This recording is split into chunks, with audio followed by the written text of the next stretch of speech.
Guys, my name is Cass Clark. Welcome back to my channel. I'm still sounding kind of sick, and it's not it's not the best, so forgive me for that. But today I just kind of wanted to do like a kind of like chill, laid back video. But I also wanted to talk about something really like personal and kind of hard to talk about.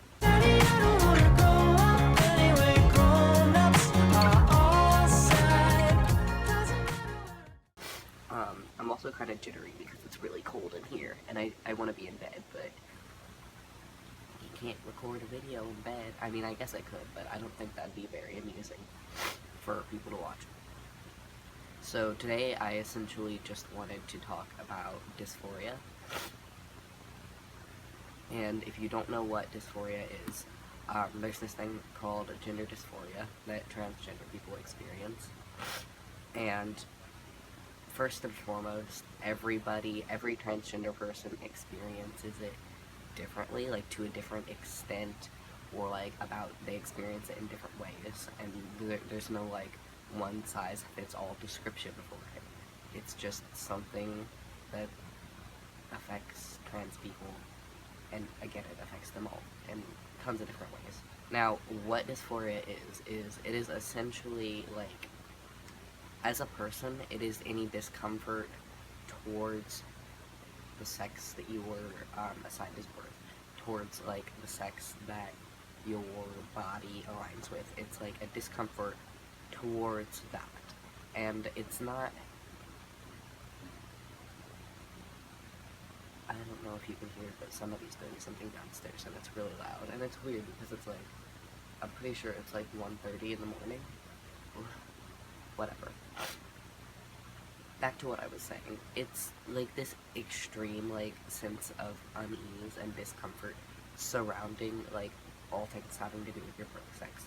So for me, since I'm female to male transgender, I was born female, so I'm gonna feel dysphoria about things like my voice being too high, or my hands being too small, my shoulders being too skinny, having a chest, not having a dick, having hips, and being short, and things like that. Those are all things that trans men are typically dysphoric of. And there's other things too, like the face of your shape, or like the shape of your face, not the face of your shape. And those are things that trans men might often be dysphoric about, and it's a really weird sensation because it's, I would say it's always there, but it's not quite always there. It's kind of like depression in the sense that it's like, it's always there, but you don't always notice it.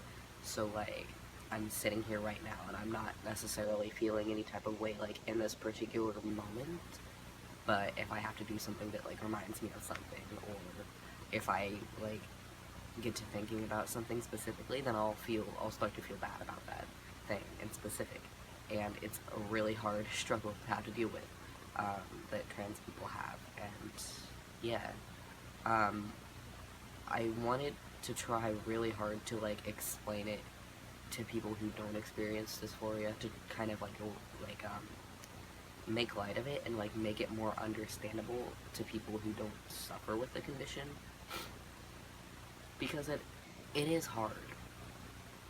It is hard to have. It's hard to understand. It's hard to put yourself into someone else's shoes and think, oh well, if I felt uncomfortable, if I felt like this way, without actually knowing how they feel, without any context, it's easy to just write it off as nothing or unimportant.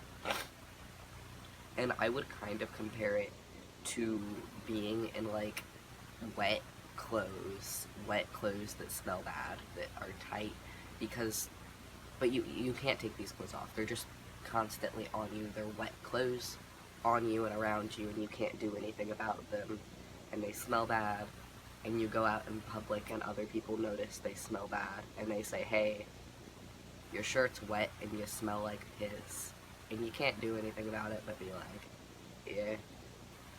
And you gotta go throughout your life in this wet, like piss smelling shirt, and there's nothing you can do about it other than deal with it. Like, sometimes you'll notice it more than other times, and sometimes it won't matter as much, but it's always going to matter, and it's always going to be there, and it's always going to linger, and it changes how people view you, and it changes how you view yourself.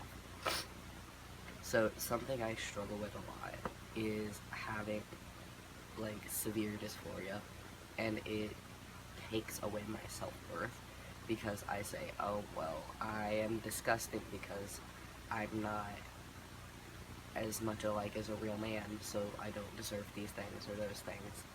And it's really detrimental because I like, some people don't even want to live because of it, and I say that because I've been there, and it's very hard, again, to deal with. Um, but it's just something that trans people have to deal with. And most people are transitioning in order to alleviate dysphoria. Most, not all of them. Other people have their own reasons, but yeah, that's just kind of a short little thing of what I wanted to talk about today. And I wanted to talk about like a few of my experiences with dysphoria. So back when I was a kid, I had really bad dysphoria. Like, before I was out or anything, I was so uncomfortable and I felt so wrong and out of place, but I didn't quite know what was wrong with me. So I would like resort to escapism and always pretend to be things and pretend to do things, and it didn't ever help. And then I started to realize kind of what it was, and realizing that there's no way that people are going to look at me as male, and that hurt a lot, and it caused a lot of issues with my mental health growing up, because instead of being who I want to be, I've been always put into this box of how other people perceive me, which is a thing that happens to a lot of trans people, and it's sad, and it's really hard to deal with.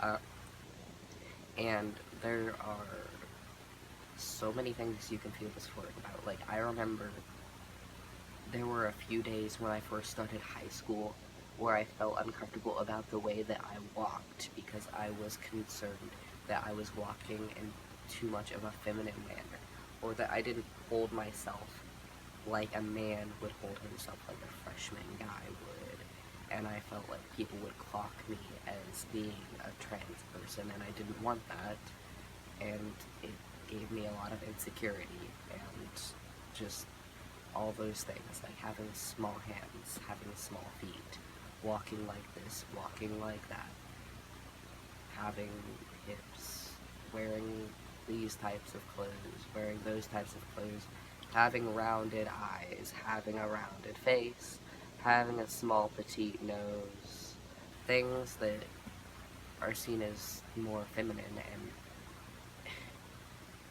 there's a lot of other ways that I experience dysphoria too. Like, I feel it a lot socially, whereas when people, like, again, put me into that box and, like, tell me who I can or can't be, when I know I should be living as male, and people categorize me as female based solely on what is in my pants, when that is none of their business or concern. And it's hard living your life when people tell you you have to do this because you have a penis or you don't have a penis, and then you can't do this because you do or don't as well. It's like, why should that matter, and why is that your concern, I guess? But I also have a lot of dysphoria about my chest. Like, there have been days where I can't get out of bed because my shirt will, like, brush the wrong way, and I'll feel like I'll go like this, and my arm will, like, brush it, and I'll feel so uncomfortable with myself that I won't even be able to function. Like, it can be a crippling thing for some people. I remember having mornings where I would get up and I would go to get dressed and change for the day, and I would just get sick because I wouldn't be able to handle, like, looking at myself or, like, touching my body to get dressed. And I just wanted to, like, make a video on it to talk and say that these things that you're experiencing, they're not your fault, and they're nothing you should be, like, ashamed of feeling. These are just things that happen to people who are transgender. And again, to other people who aren't transgender or maybe don't understand, I hope this helps to spread some light on the situation. And if anyone would like me to like say anything more specific on it, or like talk about it more in depth, just let me know. Leave a comment down below, and I will get back to you, and I will talk about what you asked me to talk about, or anything like that. Yeah, I hope you enjoyed like listening to me ramble about this. But anyways, good night. I hope y'all have a good day. I'm sorry if you're experiencing some of these things. Maybe I'll make a video on how to like alleviate certain types of dysphoria if people are interested. I don't know. Let me know. Until then, I'll see you next time.